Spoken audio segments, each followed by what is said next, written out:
자, 여러분 1월 12일 매시경 시작하도록 하겠습니다. 자, 안녕하세요. 오늘은 좀 새벽에 찍고 있습니다.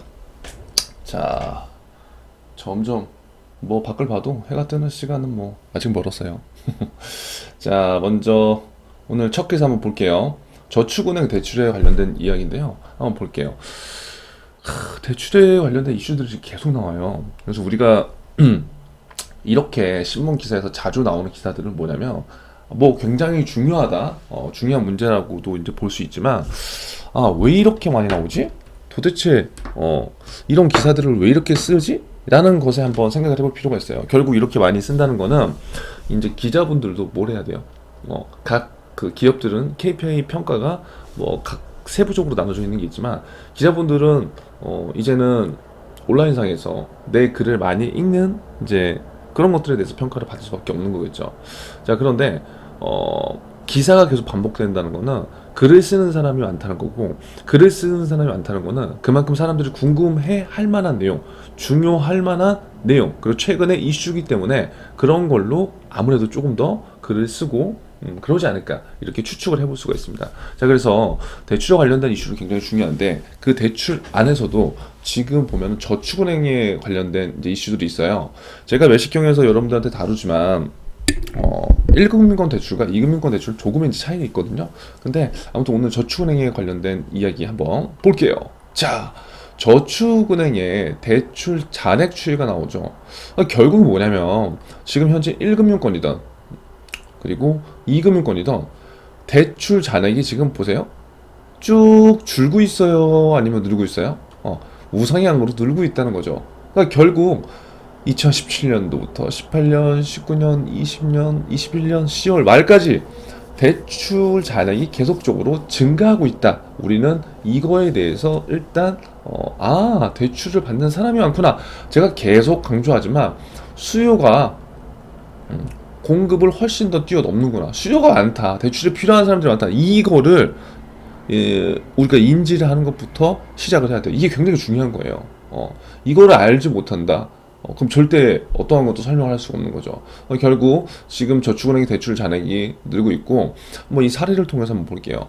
서울 강남구에서 호프집을 하는 이모 씨는 지난해 10월 저축은행에서 연 11%대 금리로 3천을 빌려. 와, 여러분. 호프집 강남구에서 하시는데 보세요. 연 11%대 금리로 3천을 빌렸대요. 그 우리가 이 한 줄을 보고 우리가 뭘 알 수 있을까요? 꼭 이게 금융에 대한 경제 공부가 아니라 현 상황에 대해서 돌아가는 약간 현상들을 좀 보여주는 것 같은데, 자, 우리가 봤을 때 강남구에서 호프집을 한다. 그러면 임대료가, 월세가 비쌀까요?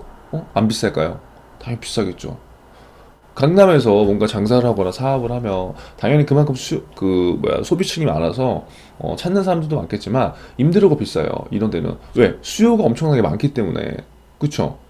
그러면 그만큼 많은 수요에서 비싼 임대료를 내고서 장사가 잘 되려고 여기 들어가는 거겠죠. 그쵸? 자, 10월 저축은행에서 연 11% 금리로 3천을 빌렸대요. 그럼 여기서 제가 의문이 드는 건 3천만 원을 빌린다? 물론 이 3천만 원이 굉장히 큰 금액일 수 있어요. 우리한테. 하지만 사업을 하시는 분들이나 뭐 장사를 하시는 분들한테는 이 3천만 원이 어찌 보면 또 그리 큰 돈은 아닐 수 있어요.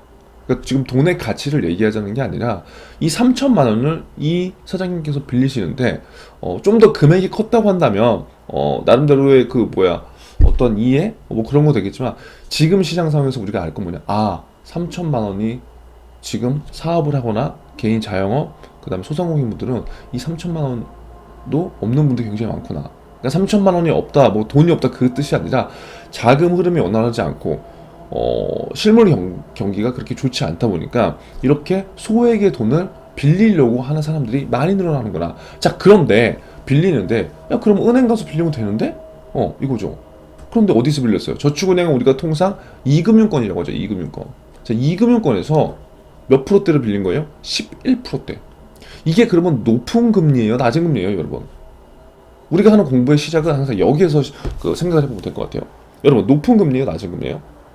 연 11%대가 금리가 뭐 예를 들어서 1억을 빌린다. 그럼 1,100만 원의 이자를 내는 거죠. 11%대면. 그쵸? 이해되시죠? 그러면 보세요. 이 금리 자체가 비싼지 안 비싼지 모르겠으면 어떻게 봐야 돼요? 1금융권하고 이자를 비교해 보면 되겠죠. 이해되시죠? 그러니까 우리가 이제 함께 공부를 해볼 건 뭐냐면, 아, 자영업이 굉장히 어렵구나.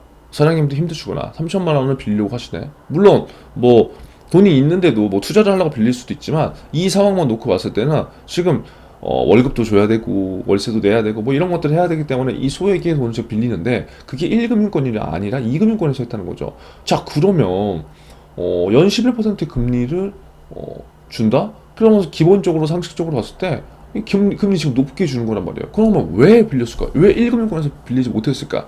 자, 우리가 통상적으로 지금 1금융권은 2금융권보다는 신용이 좀 더 좋거나 좀 더 뭔가 조건이 좋아야지 1금융권에서 또 빌리는 거죠. 그런데 제가 대출에 관련된 이슈들을 계속 지금 말씀드렸지만, 그 대출에 관련된 이슈들 중에서 지금 고신용자나 고신용자, 신용이 좋은 분들이나 뭔가 기본 조건이 좋은 분들도 1금융권에서 지금 못 받아요. 왜? 안 해준다니까요. 그럼 돈이 내가 지금 3천만 원 필요해. 가게에서 우리 직원들 월급도 줘야 되고, 정상적으로 내 신용평가도 문제가 없어. 3천을 줘야 돼. 그럼 어디서 주냐고요? 돈을 만들어내야 되는데. 예전과 같으면 1금융권에서 이거 해서 주는데, 지금 통제하잖아요, 통제. 이게 뭐예요? 대출 증가율에 따라서 지금 통제를 해버리잖아요.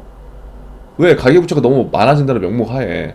그런데 지금 1금융권을 원래 이렇게 쫙 쥐어짜면은 어떻게 돼요? 사람들 돈을 안 빌려야 돼요. 그래서 어떻게 돼요? 돈이 진짜 급한 거지. 그러니까 2금융권으로 간다고. 1금융권에서 한 4%대 받을 수 있는 거 2금융권에서 11% 받을 수 있다고요. 그러니까 여러분들한테는 제가 이렇게 막 솔직하게 가급적이면 얘기를 안 하려고요. 우리는 일단 취업을 해야 되니까. 그래서 제가 다른 채널에서 이런 것들을 얘기하려고 하는데 지금 그 채널을 좀 바빠서 못해서 1차적으로 오늘은 제가 이런 것들을 얘기해 볼게요. 자, 그러면 여기 한번 보세요. 코로나 여패로 가계 매출이 급감한 데에다가 이거 바로 나오는 거죠. 제가 이 기사는 저는 보지도 않고 지금 한 건데, 시중은행에서 대출 불가능했기 때문이다. 왜 불가능하다? 이런 이유 때문에.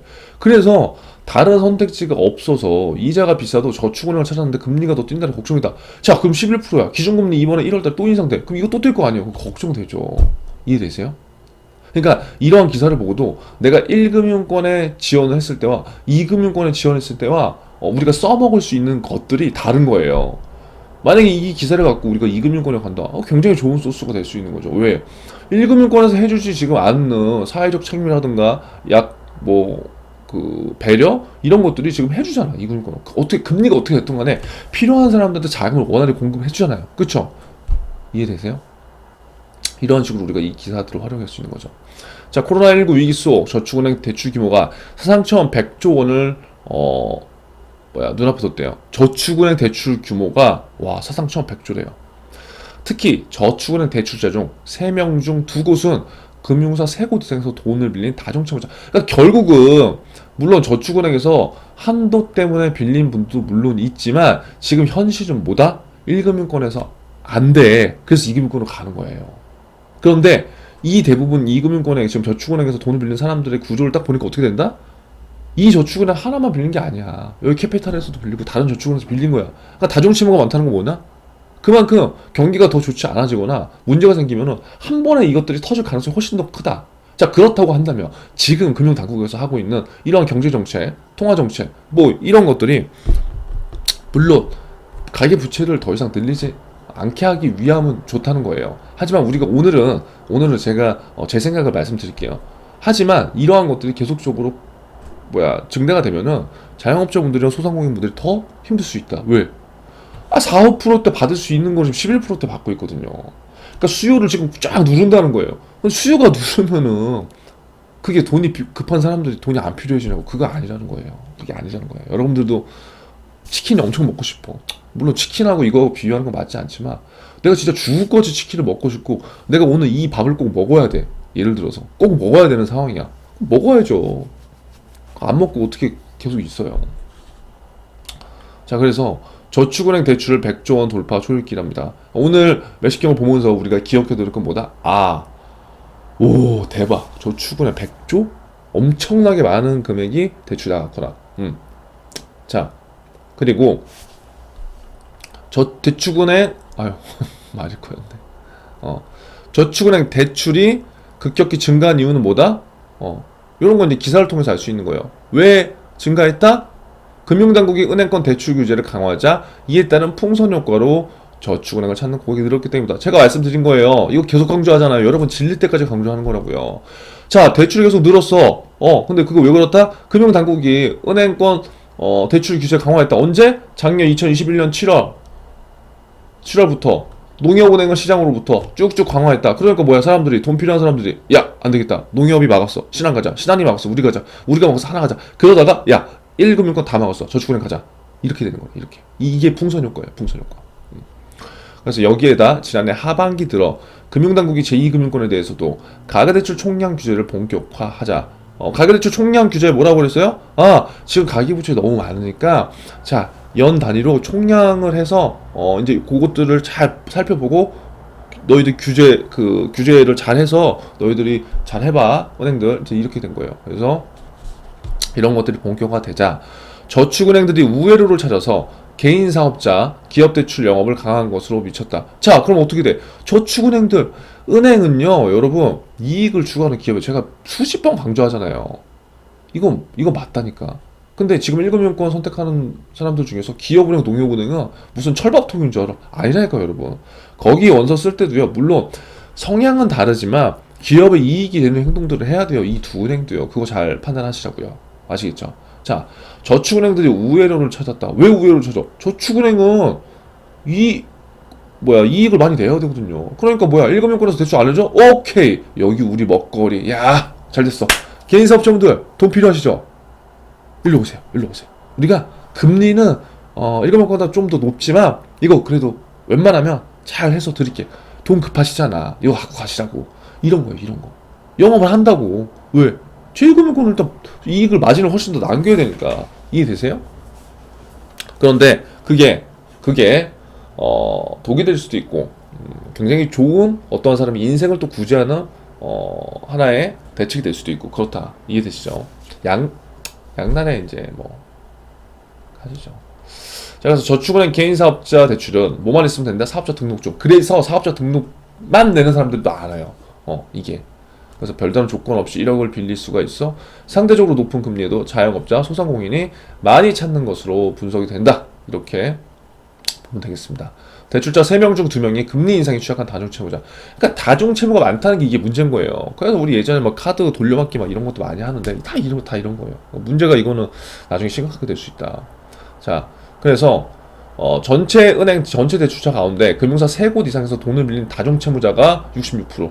그러니까 이런 것들은 굉장히 심각하다. 그래서 오늘 매식경 여러분 보시면서 우리가 정리해야 될 걸 한번 정리를 한번 해보시는 거예요. 생각보다 저축은행에 대출이 굉장히 많이 빌리러 오네. 자, 그렇다고 한다면 일단 오늘은 저축은행에 한해서만 내가 만약에 1금융권을 취업하거나 뭐 좋아, 그렇다는 거야. 그럼 2금융권 만약에 취업하면 명분이 없잖아 맨날. 그러면 저축은행들이 지금 잘 하고 있는 긍정적인 측면이 뭔지를 오늘 한번 적어보는 거예요. 이해되시죠? 제가 아까 다 말씀드렸어요. 정리 여러분들 해보시고 매식경 3기 친구들은 그거를 정리한 거를 우리 단톡방에 올려보세요. 그럼 제가 한번 볼게. 이런 생각 괜찮네요. 이렇게. 그러니까 활용을 해봐야 돼요. 그냥 이거 지식으로만 받아들이고 있는 것과 그걸 꺼내보는 것과는 완전히 다르다. 그래서 우리는 꺼내보는 걸 해야 된다. 이해되시죠? 자, 그리고 내가 진짜 금융권 취업을 희망한다면 저는 이금융권을 선택하는 것도 나쁘지 않다. 그런데 본인만의 확실한 커리어 패스라든가 목표가 명확해야 된다. 이해되시죠? 그런 방향성을 잘 잡고 도전하는 것은 저는 무조건 찬성이다. 하지만 1금융권이 뭐 안 돼서 흐지부지하게 그냥 갈까 말까 하다가 좀 일하다가 나온다? 별로 원하지는 않는다. 자, 그래서 이렇게 한번 보시면 될 것 같고, 사람들이 계속 오늘도 강조하지만 우리가 생각하는 것보다 돈이 필요한 사람들이 많다 적다? 많다. 개인 자영업자 소상공인들 힘들다 아닙니다? 힘들다. 지금 이자를 엄청나게 더 주고라도 돈을 빌린다? 빌린다? 이게 현실이다. 그래서 우리는 이러한 것들을 잘 확인하시면서 나중에 면접 때 이 저축은행에서 중요한 거잖아요. 저축은행의 수익원은 지금부터 이거라는 거예요. 그럼 이거에 맞는 답변을 해야죠. 그냥 저는 열심히 하겠습니다가 아니라 현재 저축은행에 대출이 100조 원에 육박했는데 현재 제가 지원하는 여기 땡땡 저축은행은 현재 포트폴리오를 이렇게 구성하고 있습니다. 제가 현재 이러한 포트폴리오의 답변에 맞춰서 현재 이 기업의 타겟인 개인 고객과 기업 대출 고객의 마케팅을 이렇게 하면요, 조금 더 많은 사람들이 어떻게 대출을 쓸 수 있을 것 같고요. 제가 활용하고 있는 SNS라든가 제 주변 지인 고객들한테 이런 저축은행의 순기능과 장점들을 어떻게 마케팅해서 이 기업의 순이익에 증대하도록 노력하겠습니다. 뭐 예를 들어서 적어도 이러한 신문 기사의 흐름을 보고 우리가 기조를 알아야 되고 그 방향성에 맞춰서 나의 생각을 전달하는 게 면접의 본질이지 않을까 생각해요. 말을 뭐 그냥 유창하게 잘한다, 물론 그거는 진짜 좋지만 대다수가 그게 아니잖아요. 그러면 우리가 본질적으로 이 산업 그리고 이 기업에 대한 관심 정도는 조금 더 챙기는 게 좋지 않을까 싶습니다. 아무쪼록 오늘 여러분 화이팅 하시고요, 힘내십시오.